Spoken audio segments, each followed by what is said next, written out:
Bethuna, ndingene bhene kanti isencane le ngane.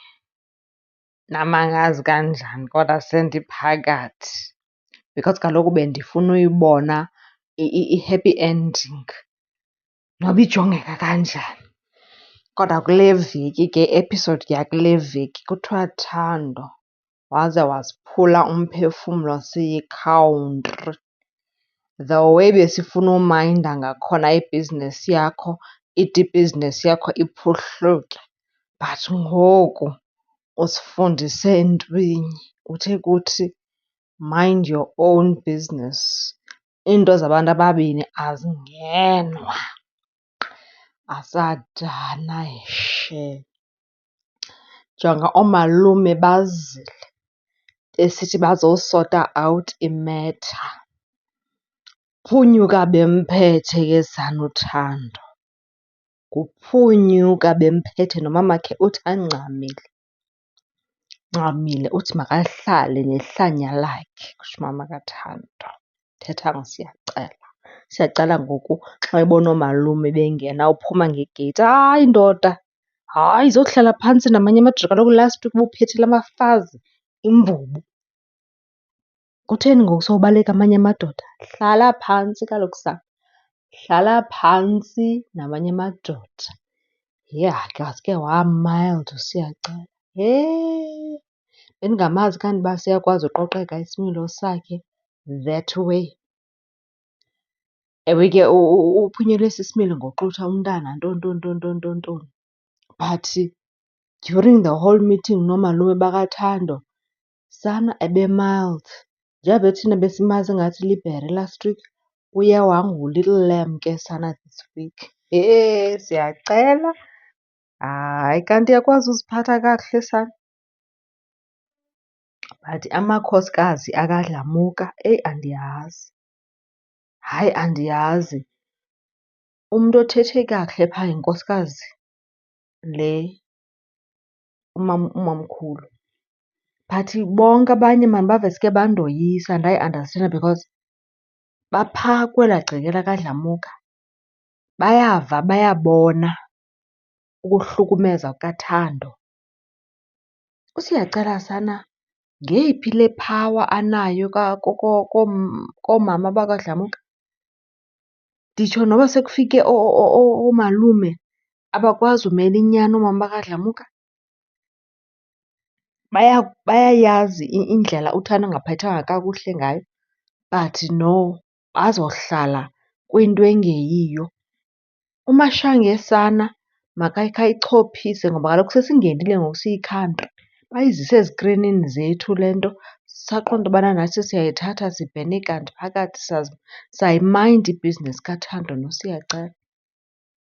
uMashange uthi akayi ndawo uThando, akayi ndawo. Mashange bayabuza ke kwii-socials bathi akho nto yaziyo. Ngokukhulu ukuzithoba kuyabuzwa ke mama kuthiwa akho nto yaziyo, utsho confidence 100% into yoba akayi ndawo uThando. That time ume emnyango uba makangathathi mpahla umntana. Kanti nina ninjani kani Mashange? Okanye mna ndiphele ndisithi ingaba amanye besides umomkhulu, amanye amakhosikazi akaDlamuka ingaba afuna into yobana bathi hayi umenza unzima makawuve naye njengoba nathi siwuvile? Ingaba nifuna loo nto, nifuna ubona umntu esafarisha ementweni?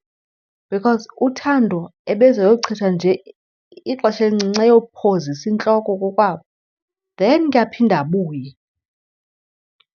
uSiyacela naye ngaphaya uthi awuyi ndawo, over mayintontoni. That time uyayazi uba awukwazi umphatha umntana abantu. Yho ha-a kodwa. Undiphoxile Thando sisi, usiphoxile siyi-country. Abanye phaa kulaa country kaTikTok bathi uyisilima sekhantri ngoku unikwe igama elitsha. Njani? Bathi uyisilima sekhantri. But abanye abantu bathi ke ezi situations zi-complex ezidibene nokuhlukumezwa komntu. Nina nithi senonele into, mhlawumbi umntu uthi just one more try and akululanga. Mhlawumbi there's just a lot. Kukho nala makhosikazi amlantukayo umntana endibona ingathi mna ndifuna ukuthi bazama ulantuka ingqondo yakhe maan. Understand? So inoba kunzima na for yena uba mandiphume ndihambe. Ingaba sisiphelo nyhani somtshato wam esi? Inoba zinintsi izinto wethu engqondweni kaThando, but ithemba ke icasa uba inoba usenalo ithemba for umtshato wakhe. And akekho ke umntu onokwazi ukudinwa for uthando. Uthando funeke yena ibe nguye ozodinwa athi andikhathali noba kuyehla noba kuyenyuka ndiyaphuma.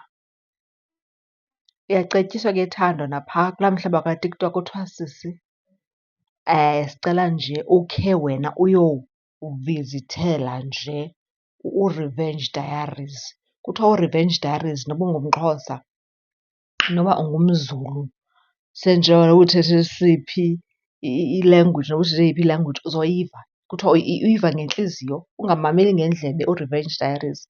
Kuthiwa umanyelwa ngentliziyo.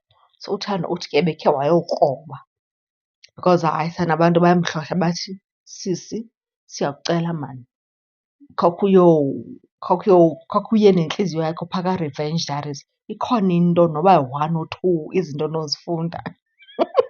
Hayini uThando hleze akafuni urivenja. Akho nto afuna uyirivenja uThando. uThando shem. Hayi maan masibe patient ngaye. Andiyazi noba ndithini because nam ndiphoxekile because bendicinga fanuba uzothatha ixesha not lokuphuma emtshatweni but just uyophola engqondweni. You understand? Ayophola engqondweni. Kutheni na akuvumelekanga uba umntu akhe ayovizithela ifemeli yakhe just because utshatile? Ihamba njani tata? Especially xa izinto zinjeyana kune-conflict kaloku. Just for uba umntu ayothini? Ayophola engqondweni aphinde abuye ke mntakabawo azobekezela. You understand? Amane ayophola engqondweni aphinde abuye njalo njalo. But into enesandla esiphakanyiswayo phakathi ayidingi uphunyilelwa loo nto. Uyaphuma apho, awuhambi uyophumza ingqondo. Uyaphuma once kubekho isandla, Thando, esiphakanyiswayo. Amakhosikazi noko mawakhe bamele into erayithi. Myekeni umntana akhe ayophozisa ingqondo. Nikhe nikhangele abantu noba ngabasekuhlaleni na, amadoda azawudilishana noSacela akhe amthethise while unkosikazi engekho. Naye akayenzi i-up and down, uyathethiswa umntu oyindoda. Kuye kusoloko kwayalwa abafazi. Amadoda nangoku it's high time xa kutshatwa akhe ayalwe wona kuqala. Ayayalwa amadoda because naphaa kwaXhosa nguwe mntakabawo ongumakoti uhlale ekhukhwini uyalwe ugqogqwe indlebe, uyalwe. Amadoda they need the same thing because naxa izinto sezishushu nguThando kusoloko kulantukwana naye. USiyacela yena akho mntu afuna ummamela but oomalume ke bakhe bamncede, bakhe bamgrogrise. Bekunayisi ukhe agrogriswe but mashange, hayi ntombi endala, hayi noko. Hayi noko sumela izinto ezingekhoyo ngoba ngoku ume emnyango uThando akakwazi uthatha iimpahla zakhe for uba aphume ayophozisa ingqondo.